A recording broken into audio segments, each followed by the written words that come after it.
Bienvenidos a la clase de hoy, desinfección de alto nivel. Les habla Gertie Ríos Rioseco, enfermera.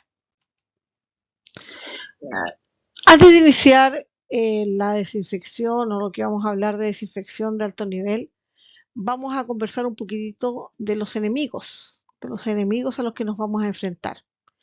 Y nos vamos a centrar principalmente esta vez en lo que son las bacterias y los virus. Cuando nosotros hablamos de virus, tenemos que entender que estos son entidades biológicas que se reproducen dentro de las células.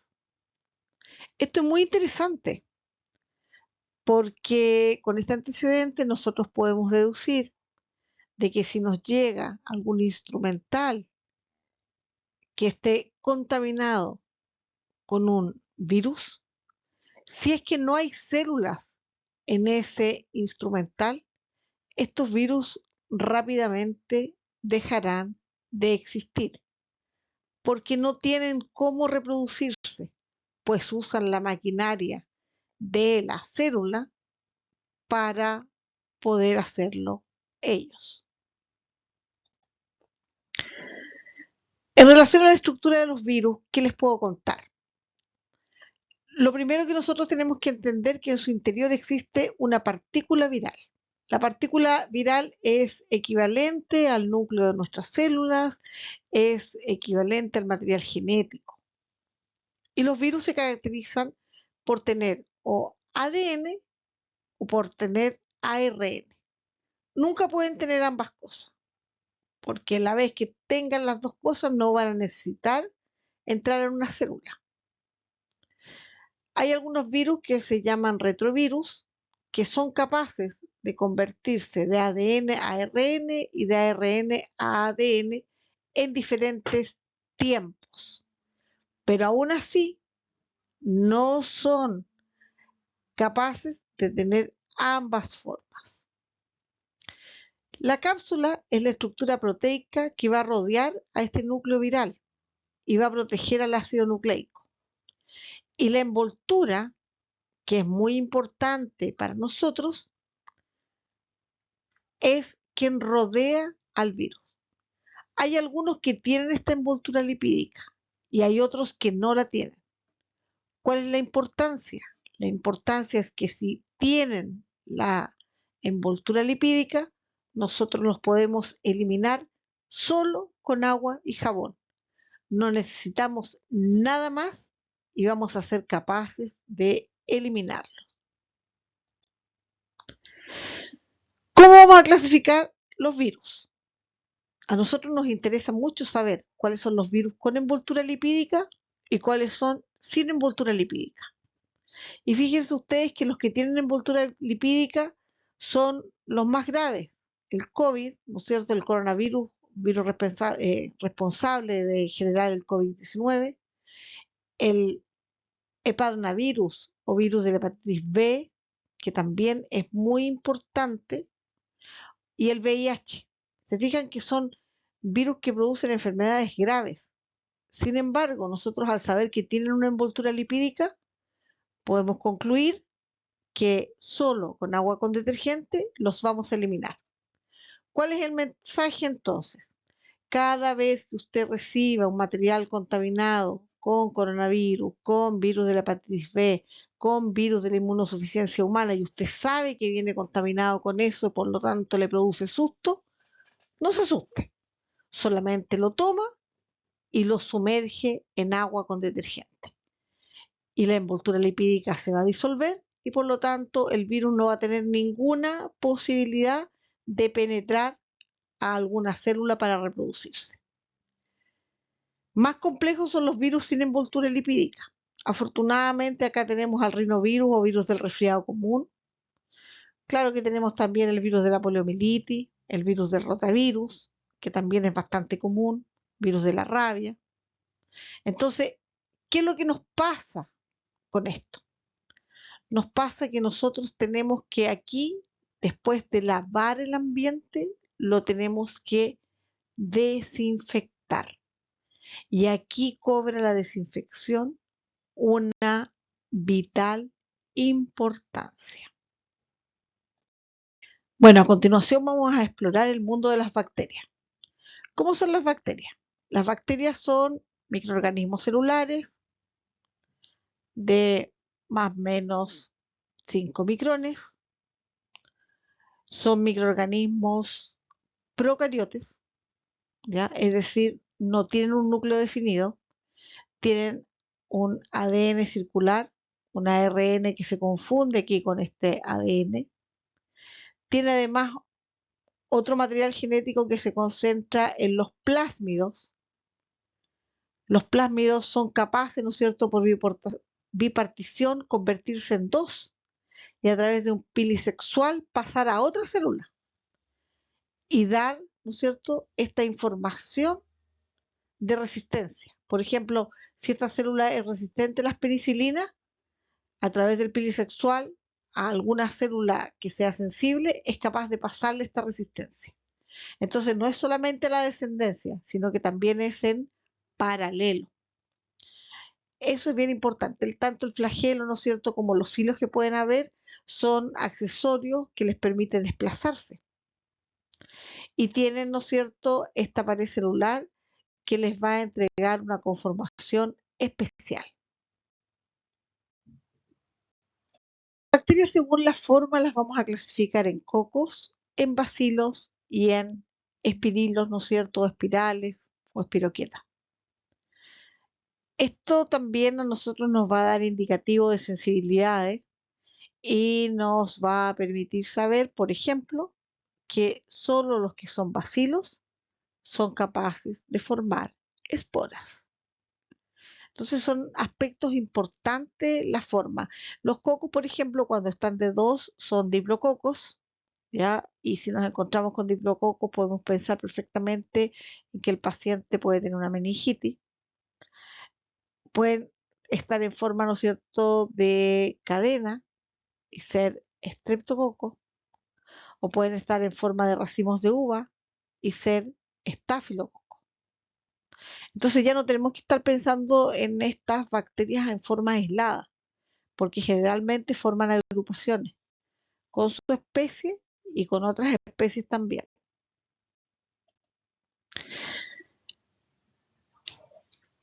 Yo les dije que era muy importante esto, que las bacterias tuvieran una pared celular. De acuerdo a esa pared celular se van a dividir en gram positivas y en gram negativas. Las gram positivas van a tener una pared celular mucho más gruesa, lo que va a hacer que con la tinción de gram se tiñan de violeta, y la gram negativa va a ser mucho más delgada, que va a hacer que se tiñan, ¿no es cierto?, de un tono más bien rosado.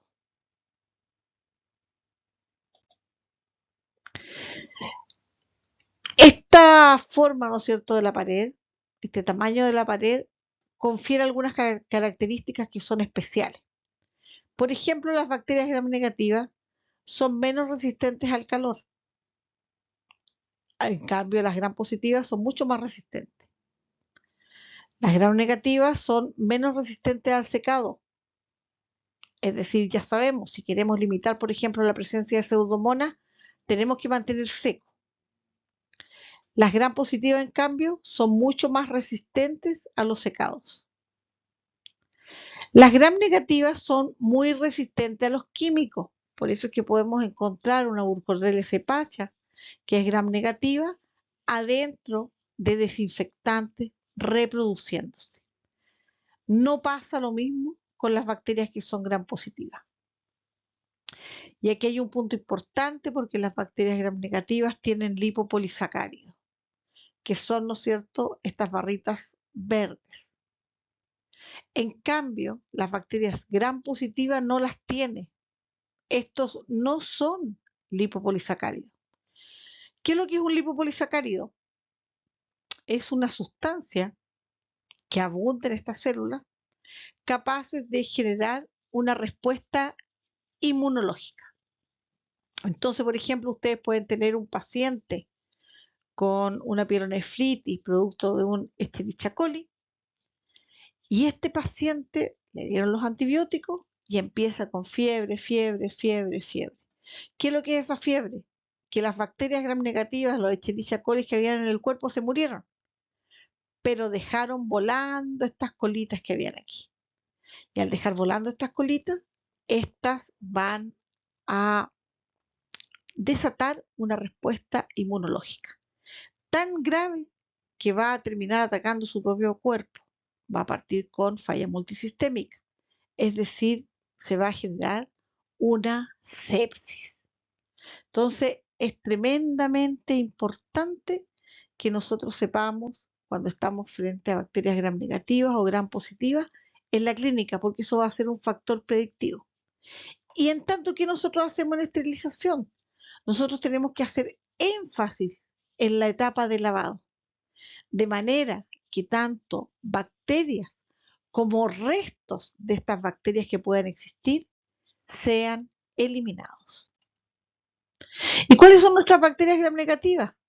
Tenemos el Clostridium botulínico, el Escherichia coli, Salmonella typhi, Clostridium tetani, el Vibrio cholera, Staphylococcus aureus, Streptococcus pyogenes y Helicobacter pylori.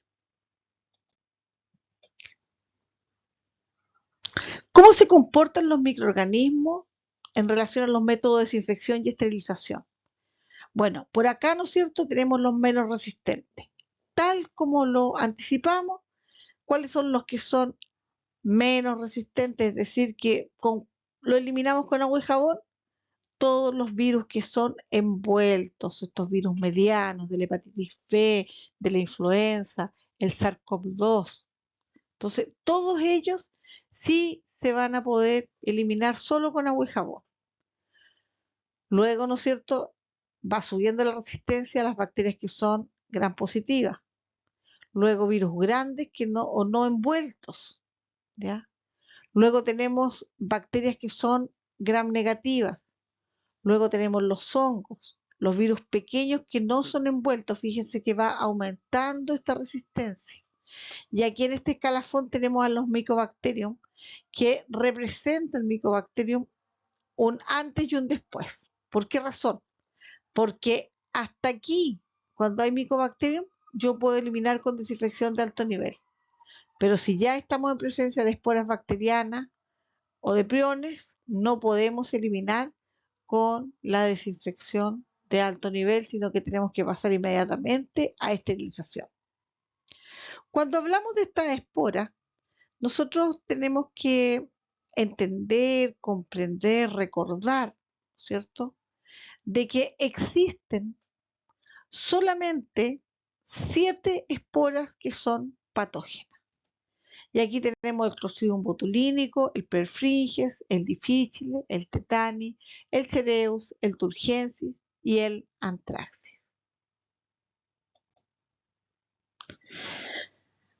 Acá tenemos, ¿no es cierto?, una relación entre los microorganismos y el método de desinfección o esterilización. ¿Qué pasa? En estas formas vegetativas bacterianas, Staphylococcus aureus, Pseudomonas aeruginosa, virus de tamaño medio con envoltura lipídica, podemos pensar en una desinfección de bajo nivel. Pero si ya tenemos virus pequeños, ¿no es cierto?, o sin envoltura lipídica, como de poliomielitis, hongos como Aspergillus candida, tenemos que hacer ya una desinfección de nivel medio. ¿A qué me refiero con esto? Usar derivados del cloro o del hipoclorito o bien alcohol. Y aquí ya tenemos a nuestro Mycobacterium. Entonces, cuando nos aparece el Mycobacterium, sí o sí, lo mínimo que se puede hacer es una desinfección de alto nivel. Ahora, no quiere decir que esto de acá no se pueda eliminar con desinfección de alto nivel. Por supuesto, si yo tengo indicado realizarlo en mi dispositivo médico, voy a atacar todo esto. No necesito hacer una desinfección de bajo nivel y además la desinfección de alto nivel. Una desinfección de nivel medio y luego la desinfección de alto nivel. Sino que procedemos a desinfectar todo. Ya cuando estamos frente a esporas bacterianas, sí o sí tenemos que esterilizar. Y en el caso de los priones, se hace un tratamiento especial para los dispositivos médicos, que deberían incluir el uso de detergente alcalino y en forma posterior la esterilización a 134 grados durante 18 minutos. Dentro del mecanismo de resistencia a las bacterias tenemos esta formación de esporas. Ahora, fíjense, aquí hay un punto interesante para nosotros. Es un proceso complejo y altamente regulado en el que participan 50 genes y tiene lugar entre unas 6 a 10 horas. ¿Por qué les digo que es tan interesante? Porque nos permite tener un poco de tiempo cuando estamos frente a algún dispositivo médico que sospechamos que existen esporas. Tenemos un poco de tiempo. Tenemos el tiempo en que esta célula todavía es vegetativa y todavía no se ha convertido en una espora. Entonces, ¿qué es lo que pasa? Que en esta etapa todavía puede ser atacada por un desinfectante de alto nivel. ¿Por qué? Porque va a estar en una forma germinativa. Dicho esto, la espora, por una parte, que no existen muchas esporas que sean patógenas, que tengan importancia para el hombre. Dicho además de que nosotros las podemos atacar dentro de las primeras horas, a lo mejor con un desinfectante y reducir la posibilidad, ¿no es cierto?, de que estas esporas permanezcan o que todas estas células germinativas se conviertan en esporas con el lavado, ¿no es cierto?, o a lo mejor un prelavado rápido, nosotros las podemos eliminar. Pero tenemos otro gran enemigo, que es el biofilm. El biofilm pasa por diferentes etapas. Se fijan que aquí primero se están agregando, se están juntando, hasta aquí todavía es reversible. Rápidamente nosotros podemos actuar. Pero luego hay una formación, ¿no es cierto?, de microcolonia, luego se forma esta matriz y después se desprende y va a otro lado a generar, ¿no es cierto?, el hecho de que los microorganismos que están al interior protegidos salgan y se puedan reproducir. Ahora, ¿cuánto es lo que dura el proceso? Bueno, la adhesión inicial de 0 a 2 horas, los microorganismos se adhieren a la superficie, luego viene la formación de una película que puede ser entre las 2 y las 24 horas, va a haber un crecimiento y maduración de las 24 a las 72 horas, y el biofilm se estabiliza y se convierte en una comunidad madura de microorganismos. Pero ya cuando está con tanto confort el biofilm, ¿qué es lo que hace? Sale, ¿no es cierto? Se abre porque ya se saturó, entonces se abre y salen bacterias y van a formar en otro lado biofilm.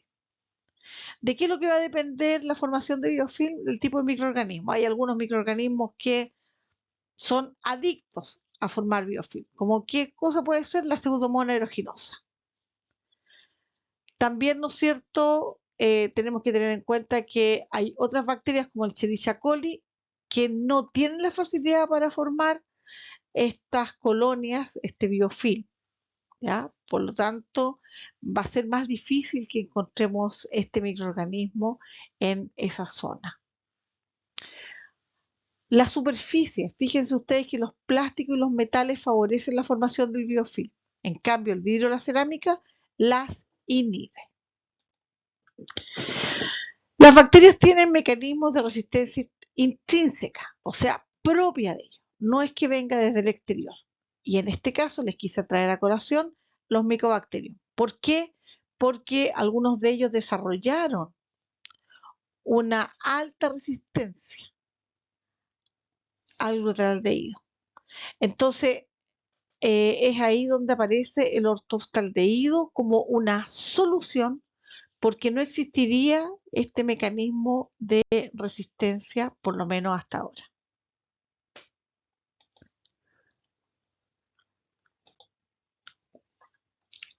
Ahora, cuando nosotros pensamos en el ambú, tenemos que pensar si es la desinfección de alto nivel suficiente. Y tenemos que pensar también qué tipo de dispositivo médico es el ambú. en qué se clasifica. Y aquí es donde nosotros lo clasificamos como un dispositivo médico semicrítico, porque pese a que ahí está en boca, lo más probable es que tenga contacto muchas veces con sangre y con mucosas. Pero ¿cuáles son los patógenos respiratorios especialmente? En cuanto a virus, nos encontramos con los rinovirus, adenovirus, virus sincicial, virus de la influenza, virus de la parainfluenza. Y en cuanto a bacterias, tenemos Streptococcus beta hemolítico, Pneumoniae, Haemophilus influenzae, Bordetella pertussis, Mycoplasma pneumoniae, Mycoplasma tuberculoso, Legionella pneumófila y Clamidophila pneumoniae. Ahora, ¿qué desinfectante nosotros utilizamos? Bueno, tenemos varios desinfectantes de alto nivel como el ácido peracético, el glutaraldehído, el peróxido de hidrógeno, el ortoftalaldehído y se nos agrega ahora también, ¿no es cierto?, el dióxido de cloro como desinfectante. Sin embargo, aquí vamos a tocar solamente dos desinfectantes, el glutaraldehído y el ortoftalaldehído. ¿Cuáles son las características del desinfectante ideal? Amplio espectro, o sea, virus, hongos, todo, que elimine todo. Acción rápida, que tenga compatibilidad con los materiales, que no sea tóxico, inodoro, que no tiña ni de colores, resistente a la materia orgánica, de larga caducidad, fácil de monitorizar, fácil eliminación, aplicación sencilla y que tenga costo-efectividad. Ahora, ¿hay algún desinfectante que cumpla todos estos requisitos? No. El glutaraldehído fue muy utilizado en todos los centros hospitalarios. Es un buen desinfectante, aun cuando se han detectado algunas resistencias este último tiempo a este desinfectante. Y nosotros tenemos que utilizar campana para poder trabajar con ellos. No se puede hacer sin una protección para los trabajos. No podemos hacer el procedimiento. Y llegó el ortoftalaldehído al 0,55%, que tiene un mecanismo bien similar al del glutaraldehído, reuniendo una serie de compuestos que altera la síntesis de ADN y de ARN y proteínas, y posee una intensa actividad bactericida, micobactericida, virucida y fungicida, lo que le da ventajas, ¿no es cierto?, como un desinfectante. No presenta un olor significativo y tiene una excelente compatibilidad con los materiales. No coagula tampoco la sangre ni fija los tejidos a la superficie. Bueno, les puedo contar que el ortoftalaldehído se comercializó primero bajo la marca de Zydex Sopa Solution por Johnson Johnson, quienes ellos obtuvieron, ¿no es cierto?, la aprobación de la FDA en octubre de 1999 para ser utilizado. ¿Y qué es lo que lograron demostrar? Que bajaban en 6 logaritmos la carga bacteriana. Es decir, si partíamos con 1 millón de bacterias, terminábamos con una. ¿Qué ventajas nos ofrece el ortoftalaldehído? Bueno, primero que no requiere de una campana de extracción y se requiere realizar los procesos de desinfección, eso sí, en áreas que tengan entre 6 y 10 intercambios de aire por hora. No hay aún antecedente de que produzcan daño en la salud de los operadores. No se olviden ustedes que el glutaraldehído se retiró pensando en el riesgo que las personas que usaban este desinfectante, que lo manipulaban, podían desarrollar alguna fibrosis pulmonar. Entonces se supone, ¿no es cierto?, que el Zydex OPA, o lo que se conoce ahora en general como OPA, pero tiene diferentes nombres, que es el ortoftalaldehído, no produce, ¿no es cierto?, esta fibrosis pulmonar. Pero de todas maneras tenemos que tener un lugar que sea ventilado, pero que efectivamente se usen las barreras de protección personal. Siempre ustedes deben tener la ficha de seguridad de su producto, porque como ustedes ven acá, es venenoso, hace mal al medio ambiente porque elimina toda la fauna que yo pueda tener bajo el agua y además puede producir grandes problemas para el hombre. Pero esto es importante, siempre tener la ficha de seguridad y siempre protegerse, porque si ustedes se fijan, aquí produce problemas en cuanto, por ejemplo, a la inhalación. Si lo inhalan, puede haber tos, jadeo, dolor de cabeza. En la piel pueden aparecer incluso erupciones, quemaduras cutáneas. En los ojos, enrojecimiento. Si es ingestión, es una quemadura en la boca y en el esófago. Entonces es importante poder observar cuáles son las problemáticas a las que nos podemos enfrentar, cómo debemos actuar y también, ¿no es cierto?, medidas preventivas como por ejemplo el almacenamiento. ¿Qué se debe hacer en ese momento? El uso de las tiras reactivas tiene que ver con que nosotros sepamos el nivel de actividad de la solución. ¿Por qué razón? Porque muchas veces puede pasar, pero esto en realidad en reprocesadoras más que manual, que el nivel de actividad caiga bruscamente después de un número determinado de ciclos en una reprocesadora, que en nuestro caso manual sería, ¿no es cierto?, después de una eh, cantidad suficiente de procedimientos que se han colocado o dispositivos que se han sumergido. El ortoftaldeído se debe eliminar cuando la tira reactiva no detecta actividad o cuando se cumplen los 14 días, lo que sea primero. Bueno, yo les decía que se elimina, ¿no es cierto?, después de 14 días. ¿Y cómo se va a eliminar? Con un desagüe. ¿A dónde va a dar el desagüe? Va a dar al mar. Por esa razón, como este es un producto que es dañino para la fauna marina, es que se crea el inactivador de ortoftalaldehído, que es ni más ni menos que la glicina. Y entonces, este inactivador va a impedir que llegue esta sustancia dañina al mar y pueda ocasionar daño a los pececillos, ¿no es cierto?, a los moluscos, etcétera. ¿Cómo es el procedimiento de la desinfección de alto nivel? Nosotros todo lo que vamos a hacer de desinfección de alto nivel se debe conocer muy bien y se debe poder dividir en todas la máxima cantidad de partes que sea necesario. Luego hay que sumergir en el detergente enzimático durante 10 minutos por lo menos a una temperatura de 20 grados y verificar que el detergente tome contacto con todas las superficies.